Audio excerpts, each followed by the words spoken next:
We live in a world where we are separated by a lot of things. We're separated by war, we're separated by conflict, borders, nationalities. And on top of all that, we have things like cultural differences and religious differences and language barriers. And sometimes the media sends us a lot of messages. And sometimes those messages aren't good. And it seems like as human beings, we're pitted against each other without even meeting each other. So we find ourselves at a crossroads. Either we can choose to judge and hate and be afraid, or we can choose to build bridges across these gaps. So the thing is, when we choose to build bridges of peace and understanding across these gaps, we are taking actual steps toward huge concepts like world peace. Let me tell you a little bit about my personal experiences with peace building. So when I was 16 years old, I was a normal American girl, living a normal life, going to school. I had lots of friends. But I was also very interested in learning about other cultures. And at one point, I decided, I'm bored of just reading and hearing about this. I want to see the world for myself. So somehow I convinced my parents to let me sign up for a foreign exchange program where I would spend a whole year in another country, living with a host family, and going to high school. So I was accepted into the program, and a few months later, I was on my way to the country of Panama. When I arrived, I was completely immersed. There was no one that spoke English, no one that understood my culture, and I had to figure out high school social life and the language and classes and my host family life, everything while learning a new language. It was really stressful at the beginning. And I remember on my first day of school, I was so nervous. I looked really different from everyone, and I didn't speak Spanish very well, and I didn't know how to act in the culture. I was just really nervous. And on my first day, I walked in, and immediately a girl in the front row pointed next to her and said, "Come sit by me." And from that day, I was accepted into her group of friends. And I was still the exchange student and the foreign girl, but I was one of them. So after about 3-4 months, my Spanish was getting better. And at some point, I started to operate as a local, as if I were from Panama also. As you can see, I blended in very well. And the cool thing is these girls took me and accepted me without ever questioning it. Here was this American girl who was raised in a completely different culture and a completely different social class than them. And now she was sitting with these Panamanian girls, laughing and giggling like any 16-year-old girl in the world. Same insecurities, same doubts, same hopes and dreams. And that was a powerful thing. I remember when I left Panama at the end of my year, all of us cried as if we were being separated from a sister. And in that moment, a bond was created between me and these girls. And now however far I travel, I will always share an unbreakable bond with those 6 girls in that town in Central America. After that, none of us ever looked at things like nationalities and borders and social classes the same way again. Those girls taught me bridge building. So fast forward 5 years later, I was in the States. I was in my 3rd year of college. I was studying international affairs, and I was reading a lot about diplomacy and politics and history, different religions. And I started to feel again that I'm bored of just reading about this. I want to go out and see it for myself. But this time I wanted more of a challenge. I wanted to go to the place that everyone told me, don't go, it's too dangerous. I wanted to go to the place that everyone feared and no one really understood. The Middle East, of course. Despite all the negative images that I saw in the media, I knew from my studies that the Middle East had a rich history and that all of the cultural differences and misunderstandings between my culture and their culture held a treasure trove of opportunities to build peace and understanding across our cultures. So after some research, I decided to come to Egypt. I accepted an internship here in Alexandria with an international organization.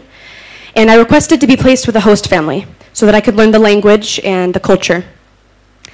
So as soon as I came, my host family embraced me completely, as if I was one of their family, completely, right from the start. They did not care about that I was from a different country or had a different religion. And so it didn't take me a long time to start learning the language and appreciating the culture. I started to enjoy traditional Egyptian music. I started to enjoy not so traditional Egyptian music. And I started to get used to the food. And after my first bowl of ملوخية بقيت أتكلم عربي إيه؟ حلاوة.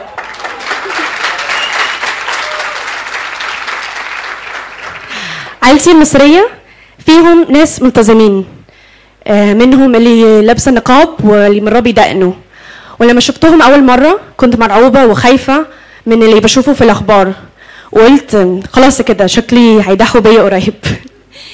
وفي الأول كنت متأكدة إنهم حكموا عليا من غير ما يعرفوا أي حاجة عني، وإن كل الأفكار في دماغهم عني مش أحسن حاجة في الدنيا بسبب لبسي أو ديانتي بلدي حاجات كده.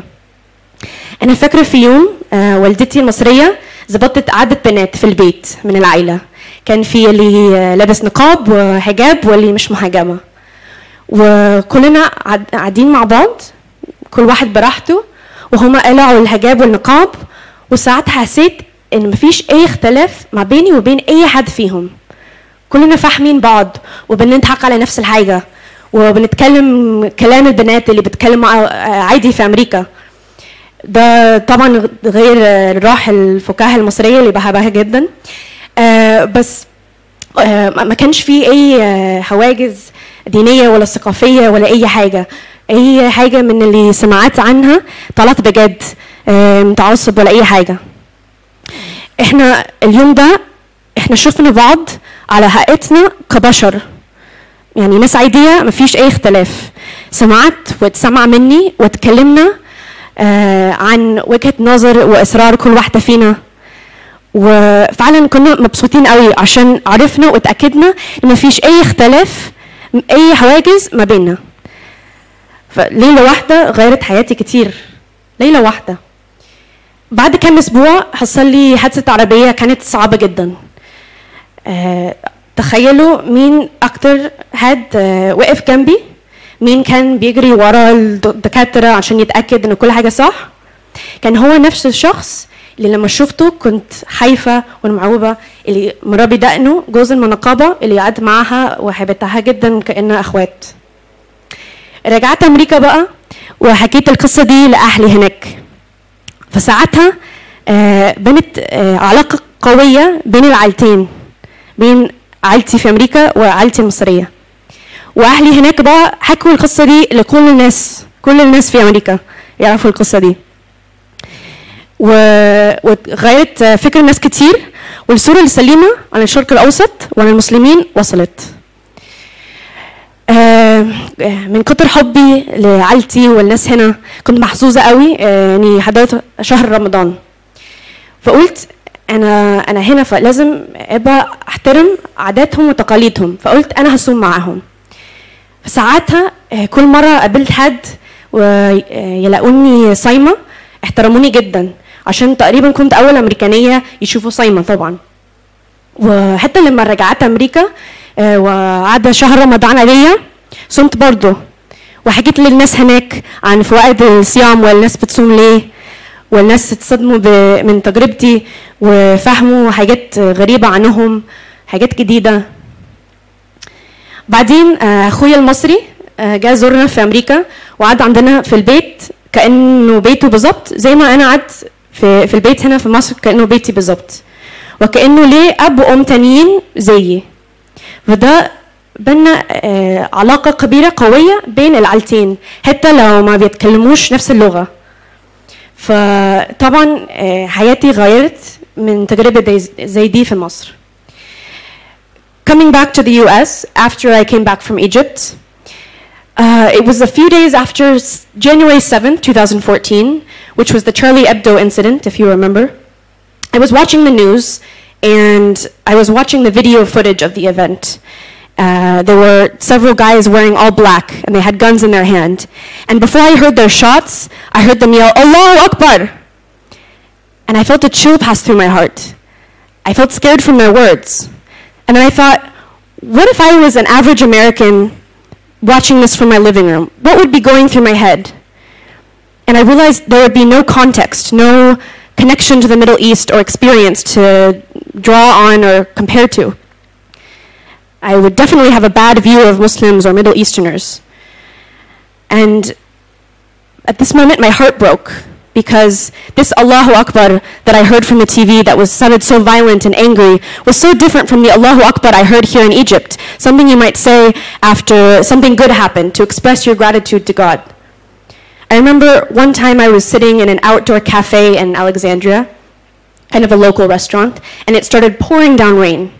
And a man got up and he lifted his hands and lifted his face to the sky, and with a huge smile on the face, he yelled, "Allahu Akbar." I thought to myself, the world needs to see the other side of this. They need to see it. So I knew that most Americans have never traveled to the Middle East, and most probably won't, to be realistic. But I had, and I knew that it was my responsibility to make a connection between these Muslims and these Middle Easterners that I loved so much, and these Americans whose only connection to the Middle East were these awful violent images on the TV. But I didn't know what to do. Our generation has a significant advantage in terms of spreading messages quickly.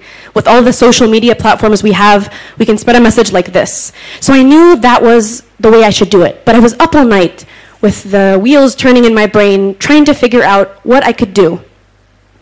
I decided I would send an inbox message to each one of my maybe 1,000 friends on my social media account, one by one, and ask them to send me a picture of them holding up a sign that had a message written on it, a message that would connect these two worlds.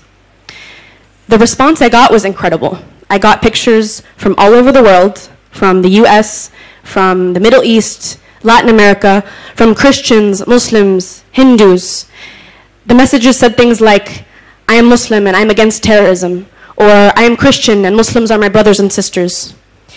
There was one picture, as you can see, an Egyptian Christian, as you can see from the cross tattooed on his wrist, holding up the "I am Muslim and I am against terrorism" sign in support of his Muslim friends. So all these people from all around the world started to see each other's messages. And I remember on this picture on the right, a Muslim girl commented and said, "You're our sister too." It was a powerful thing. And I was really happy with the response from this project, but I knew that I wanted to do something else, something more, in my community specifically. I'm from a medium-sized town in the Northeast United States. There's not a lot of diversity, and what little diversity there is kind of goes unnoticed by the white Christian majority. Anyway, I found this small group of young people like me who were working on revamping an already existing organization whose purpose was to take all these religious communities in our city and connect them. So we started working on this project called Meet the Neighbors, and the idea was that we would invite all the people from the community, including lawmakers, politicians, the police chief, to come visit a different house of worship each month. So we started with the Jewish temple. It was kind of a small event, not a lot of people came, but it was our first event, it was a good start. And then the next month we went to the Sikh temple. Sikhism is a religion from India. And a lot more people came. If you can see in this picture, we have a Sikh, Muslims, Shia, Sunni, and a Christian. And this picture is really representative of how that event was. People from different religious backgrounds talking and hanging out together. It was awesome. And the next month we went to the mosque, and we had so many people that we could not fit them all in. People asking questions and learning about each other, and women asking me, can you teach me how to put on the hijab? I told them it's okay, you don't have to. It's not a requirement. No, I want to respect. Please show me how. To show you how big of an impact this had, a few months later, the Sikh temple was vandalized. Someone destroyed the whole temple and caused thousands of dollars in damage. And the whole community came together and donated money to to help them rebuild. The Christians, the Muslims, the Hindus, everyone donated money to help them rebuild their temple. And this was really a powerful experience. And it shows you how big of an impact creating these bridges can have. So, this was our t-shirt, by the way. So what do I want to leave you with today? What is the message here? I want you to embrace your fears. If there's some kind of person that scares you or makes you feel nervous, smile at him, talk to him, become friends with him. And I promise you that fear will go away. Also, walk a mile in another person's shoes. Do something that they would do, something that you wouldn't normally do. Just do it for one day and see what happens. I promise you will have an incredible new perspective. Also, always remember to keep compassion. Always treat everyone with compassion, because whoever you will see in your life, they're a human being, and you'll find that they're more alike you than they are different. So always treat someone with compassion. And finally, and most importantly, close those gaps across religious barriers and cultural barriers and language barriers. Close the gaps. And build bridges of peace and understanding between different people that misunderstand each other a lot. As Muhammad Ali taught us, life is better, life is best, when you build bridges between people instead of walls. Thank you.